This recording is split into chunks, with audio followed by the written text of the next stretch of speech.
In this video, I'm going to talk about the new IMS 4.5 gallon tank, things that I liked about it.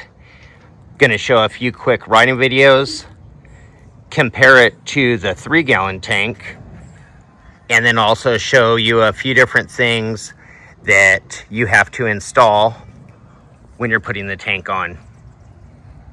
Okay, I've never tried to talk about the bike or a part while I was out riding, but here it goes. So I want to talk about the IMS 4.5 gallon tank. I put it on, this is my first ride. I filled it up to the very top with 4.5 gallons and it came to about right there. I did put some marks on it. So I would mark here for 4 gallons, mark here for 3.5 and one for 3. So the reason why I put those marks on the tank is so I could use my dash and use the gallons consumed and know how much I have left. In this case, I filled it up to 4.5 gallons. I used 1.6, so I have 2.9. In another case, if I would have only filled it up to 3 gallons and I used 1.6, I have 1.4 left. So I always know how much fuel is left in the tank. So one thing you will notice is the tank is definitely wider. It's wider up front and it's wider up here at the front of the seat. You could see your radiator shroud stick out a little bit more and you could actually see the bolt that holds the shroud to the tank. When you're riding it, at least for me, I could not tell one bit of difference that it was wider while I was standing.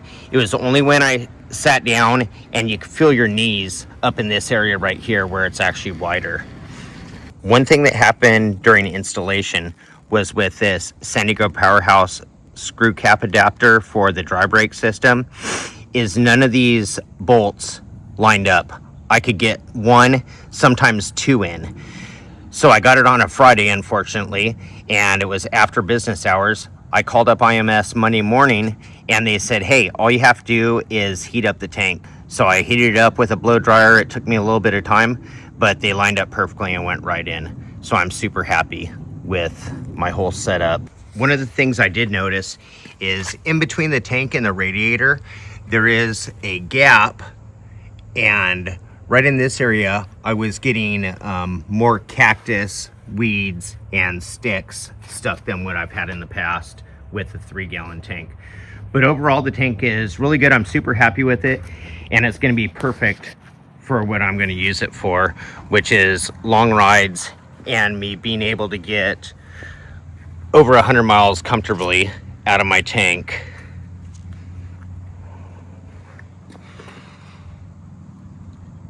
So I'm riding with the new IMS 4.5 gallon tank. I want to drop into this sand wash because it's untracked while it's fun, and the sand's super soft. So I want to see what the difference is if I can feel the weight of it compared to the 3 gallon. And right now it's completely filled up. I've used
Okay, here's both IMS gas tanks.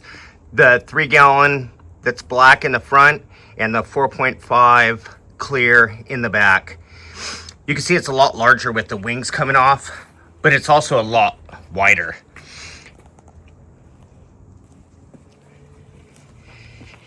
If you look at the measurements on it, this large tank is about 22 inches wide, where this one is only about 15.5 inches wide. That's your close-up comparison, side to side,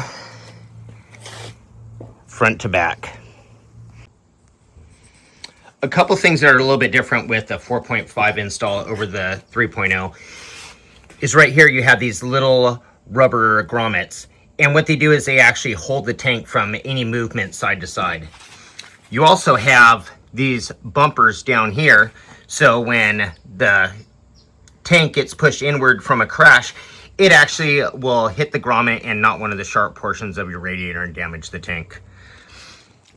One other thing is when you install or remove the tank, removing your ECU is the easiest way to do it, and it gives you some extra room to get it in there.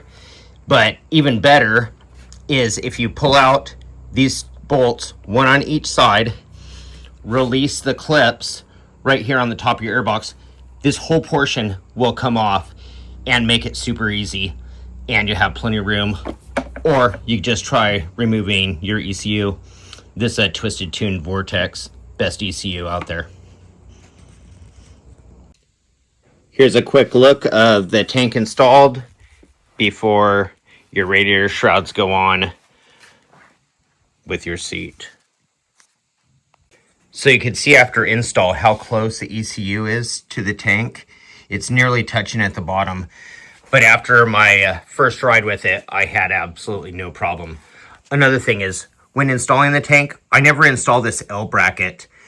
They'll fatigue and or break just from the flex of your frame. And you want more flex anyways, so keep those off. There's no need for it to hold it on. This is your OEM radiator shroud.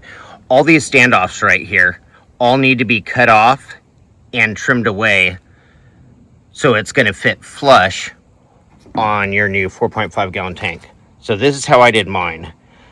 I used a Dremel with a cutoff wheel and then a little grinder. It kind of looks like crap because all the plastic melted, but that's how the radiator shrouds come out. Okay, so this is just for your information. If you're one of the people like myself that's going to be swapping between the IMS 3-gallon and the 4.5, I put the exact same radiator shrouds on the bike that I pulled off with the 4.5 that had been cut, and they fit absolutely perfect. No problem at all. When you guys are installing the hardware on your IMS tank or the shrouds, even if you take them off after the tank's been installed for a while and you put them back on, use some clear silicone adhesive on the threads of the bolt and possibly throw some in the nutsert. This will keep your bolts from backing out, but more importantly, it'll keep them from seizing in the tank and you spinning your nutsert like I'm sure you guys have seen in different videos, posts, or forums. So one of the things I've seen people post and complain about is the fit of the radiator shrouds. I have absolutely no problem with the fitting of my shrouds.